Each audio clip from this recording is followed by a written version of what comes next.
Welcome to last part of the chapter. In this part of the chapter, we are going to talk about the autonomous items and the accommodating items.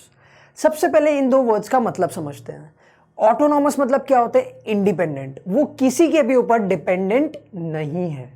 Accommodating मतलब क्या होता है? जो basically कोई चीज को balance करने के लिए किया जाता है. ठीक है, जैसे आप लोग एक फ्लैट में रहते हो, ठीक है, आप लोग लेट्स से बॉम्बे गए पढ़ने के लिए और आप लोग अपने घर का रेंट अफोर्ड नहीं कर पा रहे हो, तो आप क्या करते हो? अपने 2-3 फ्रेंड्स को और को उसी फ्लैट में अकोमोडेट करते हो. ठीक है, so basically this is done to balance something. Autonomous मतलब क्या होता है? इंडिपेंडेंट, किसी के भी ऊपर डिपेंडेंट नहीं है. और अकोमोडेटिंग मतलब क्या हो गया? Basically to balance. ठीक है, अब समझते हैं what are autonomous items. Refers to those international economic transactions which take place due to some economic motives such as profit maximization. That means कोई भी इंटरनेशनल ट्रांजैक्शन आप कर रहे हो और उसके पीछे लॉजिक क्या है? What is the motive? Profit earning. तो ऐसे सारे के सारे ट्रांजैक्शंस हमारे ऑटोनॉमस आइटम्स में काउंट होते हैं या फिर ऑटोनॉमस ट्रांजैक्शंस में काउंट होते हैं. दैट मीन्स इनका एक ही मोटिव है और कोई मोटिव नहीं है. They are not dependent on any other motive except profit earning. ठीक है, are also call as above the line items. Clear? Autonomous items take place on both capital as well as current account. भाई हो सकता है current account में क्या आता है? आपने गुड्स सेल कर दिए प्रॉफिट अर्निंग के लिए, ठीक है, ऑटोनॉमस हो गया. सर्विसेज सेल कर दी फॉर अर्निंग प्रॉफिट, ठीक है, ऑटोनॉमस हो गया. आपने कोई असेट सेल कर दी या फिर आपने फॉरेन एक्सचेंज रिजर्व सेल कर दिए टू अर्न प्रॉफिट, ठीक है, एक कैपिटल में आ गया, एक करंट अकाउंट में आ गया, सब टाइप के अकाउंट्स में आ गया. बेसिकली कोई भी ट्रांजैक्शन जो प्रॉफिट अर्निंग के लिए होता है, be it on the current account और the capital account, will be counted as autonomous items. Next, accommodating items. ये बहुत इंपॉर्टेंट होता है. देखो, मैंने अभी ऑटोनॉमस के बारे में आपको बोला कि they are independent, but accommodating items are not independent, they are dependent. अब किसके ऊपर डिपेंड करेंगे? मनी के ऊपर? नहीं. They will depend on the balance of payment. यानी बैलेंस ऑफ पेमेंट में डेफिसिट बैलेंस है या सरप्लस बैलेंस है या फिर एक बैलेंस्ड बैलेंस है, उस पर डिपेंड करते हैं.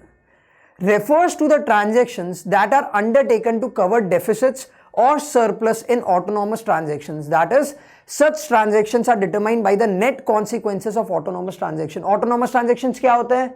बेसिकली वो सारे ट्रांजैक्शन जो आप कर रहे हो फॉर प्रॉफिट अर्निंग. अब आपने जो ट्रांजैक्शंस किए, हो सकता है आपका एक्सपोर्ट ज्यादा है as compare to your import, that means surplus balance है. हो सकता है आपका इंपोर्ट ज्यादा है as compare to your export, that means deficit balance है.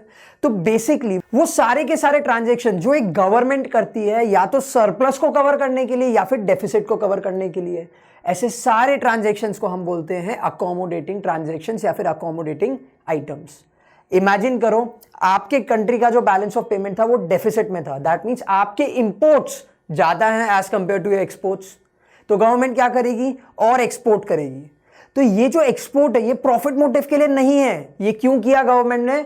To cover the deficit balance. समझ में आया? तो ऐसे सारे ट्रांजैक्शंस जो आप प्रॉफिट अर्निंग के लिए करते हो वो आपके होंगे ऑटोनॉमस ट्रांजैक्शंस, और ऐसे सारे ट्रांजैक्शंस जो आप बैलेंस करने के लिए करते हो, डेफिसिट बैलेंस को बैलेंस करने के लिए या फिर एक सरप्लस बैलेंस को बैलेंस करने के लिए, ऐसे सारे ट्रांजैक्शंस को हम बोलेंगे हमारे accommodating items. Are also known as below the line items. वहां पे हमने क्या पढ़ा था? Above the line items. यहां पे हम क्या पढ़ रहे हैं? Below the line items. Accommodating transactions are compensating capital transactions which are meant to correct the disequilibrium in the autonomous items of BOP.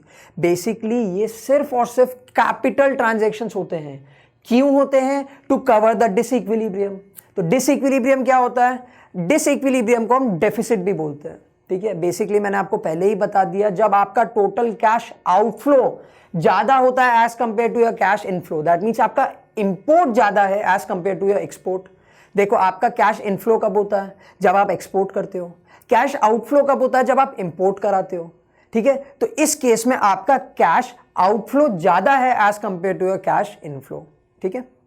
Deficit in balance of payments account arise when total inflow on account of autonomous transactions are less than the total outflow on the account of such transactions. That means आपका total outflow ज्यादा है as compared to your money inflow.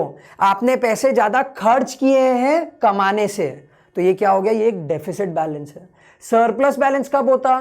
जब आप ज्यादा पैसे कमाते, cash inflow ज्यादा होता है as compare to your outflow. But यहां पे उल्टा सिचुएशन है, यहां पे मनी आउटफ्लो ज्यादा है as compare to the money inflow, तो इसको हम बोलेंगे डेफिसिट बैलेंस। ठीक है। On the other hand, if total inflows on the account of autonomous transactions exceed total outflows on account of such transaction and then there is surplus balance in the payment account. Basically मैंने अभी आपको बताया, अगर आपका total outflow कम होता है as compare to your inflow, that means आपका इनफ्लो ज्यादा है, तो ऐसे अकाउंट को हम बोलेंगे सरप्लस अकाउंट या फिर सरप्लस बैलेंस बोलेंगे। समझ में आया? आपका डेफिसिट बैलेंस और आपका सरप्लस बैलेंस। अब लास्ट टॉपिक पे आते हैं चैप्टर के, that is the difference between the autonomous items and the accommodating items.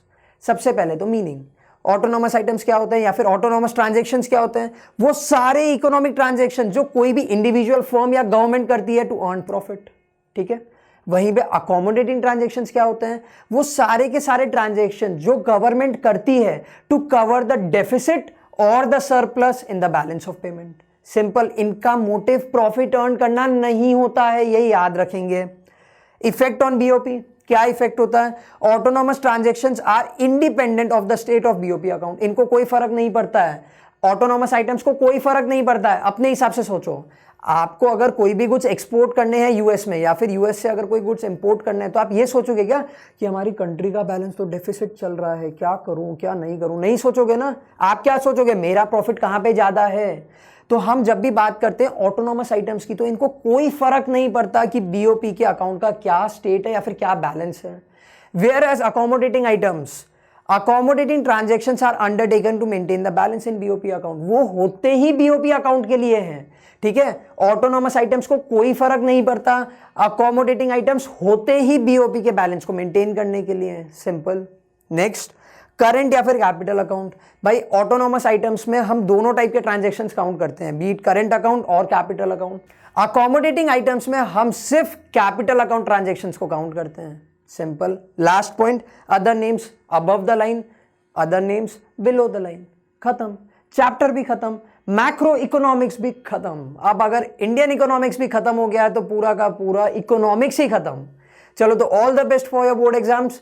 अभी भी मेरी एडवाइस मानो तो एक बार सारे चैप्टर्स वापस देखो, तो बहुत अच्छा स्कोर करेंगे। All the best.